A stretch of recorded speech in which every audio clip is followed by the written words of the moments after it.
जय त्वं देवी चामुंडे, जय भूतार्थ हारिणी, जय सर्वंगते देवी कालरात्रि नमस्तुते। जय माता दी। आप सभी को चैत नवरात्रि के 7वें दिन की हार्दिक शुभकामनाएं। आज सुनेंगे माता कालरात्रि की कथा, मंत्र और प्रिय भोग के बारे में जानेंगे।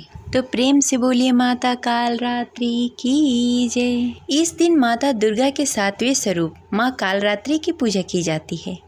माँ कालरात्रि को महायोगेश्वरी, महायोगिनी, शुंभकरी भी कहा जाता है।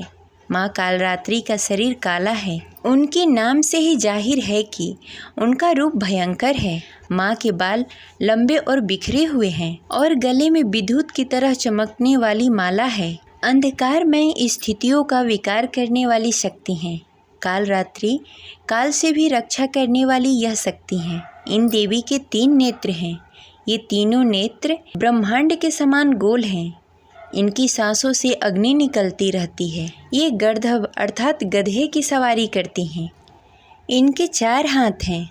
इनके दाहिने तरफ के ऊपर वाले हाथ वर मुद्रा में भक्तों को वर देने के लिए है और नीचे वाले हाथ अभय मुद्रा में है और बाएं तरफ के ऊपर वाले हाथ में खड्ग और नीचे वाले हाथ में लोहे का कांटा है। इनका रूप भले ही भयंकर हो, लेकिन ये सदैव शुभ फल देने वाली माँ है, इसलिए ये शुंभकरी कहलाई हैं।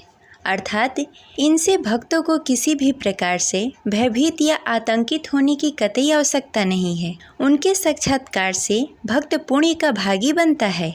कालरात्रि की उपासना करने से ब्राह्मण की सारी सिद्धियों के दरवाजे खुलने लगते हैं और तमाम आसुरी शक्ति उनके नाम के उच्चारण से ही भयभीत होकर दूर भागने लगती हैं। इसलिए दानव, दैत्य, राक्षस और भूत प्रेत उनके स्मरण से ही भाग जाते हैं। माता कालरात्रि बहुत ही दयालु हैं। वे अपने भक्तों की सभी मनोकामनाओं को पूरा करती हैं। जिस व्यक्ति को अपने क्रोध पे नियंत्रण न हो, वह माँ कालरात्रि की पूजा करके अपने क्रोध पे विजय प्राप्त कर सकता है। नवरात्रि का 7वां दिन तांत्रिक साधना करने वाले लोगों के लिए बहुत ही महत्वपूर्ण होता है। इस दिन माँ की आंखें खुली रहती हैं। अब चलिए सुनते हैं माता कालरात्रि की पौराणिक कथा। यह कथा बहुत ही रोचक है। इस कथा को अंत तक अवश्य सुनिएगा और इस वीडियो को लाइक करके कमेंट बॉक्स में जय माता दी अवश्य लिखिए। प्राचीन समय में शुंभ निशुंभ नामक 2 दैत्य थे। वह स्वर्ग पर आक्रमण कर विजय प्राप्त कर लिया और इंद्र समेत सभी देवताओं को स्वर्ग से भगा दिया। सभी देवता देवी भगवती की प्रार्थना करने लगे। तब माँ अंबिका आईं। तब राक्षसों ने चंड मुंड नामक 2 दैत्यों को भेजा।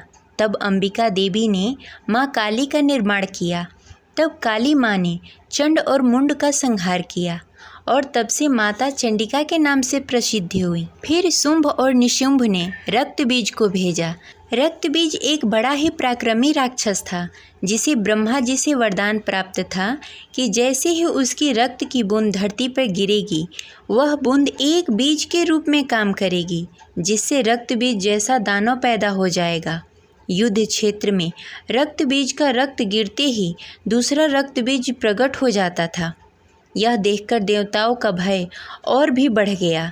देवताओं का यह भय देखकर देवी चंडिका ने काली से कहा कि हे चंडिका, अपना मुख बड़ा करो और सभी रक्त बीज का भक्षण करो। और इस प्रकार देवी चंडिका रक्त बीज को मारती गई और रक्त गिरने से पहले ही भक्षण करती गई।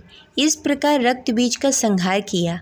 माता कालरात्रि आदि शक्ति का एक रूप है जो दुष्टों का नाश करती हैं और वे अपने भक्तों के प्रति बहुत ही दयालु हैं और उनके जीवन से अंधकार को दूर करती हैं। माता कालरात्रि को गुड़ और हलवे का भोग बहुत ही प्रिय है, इसलिए माता कालरात्रि को हलवे का भोग लगाएं।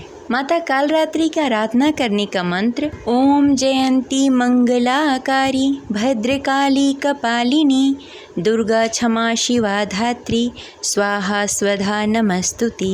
ये रही माता कालरात्रि की कथा। आपको कैसे लगी कमेंट बॉक्स में ज़रूर बताएं। मिलते हैं अगली वीडियो में, तब तक के लिए जय माता दी।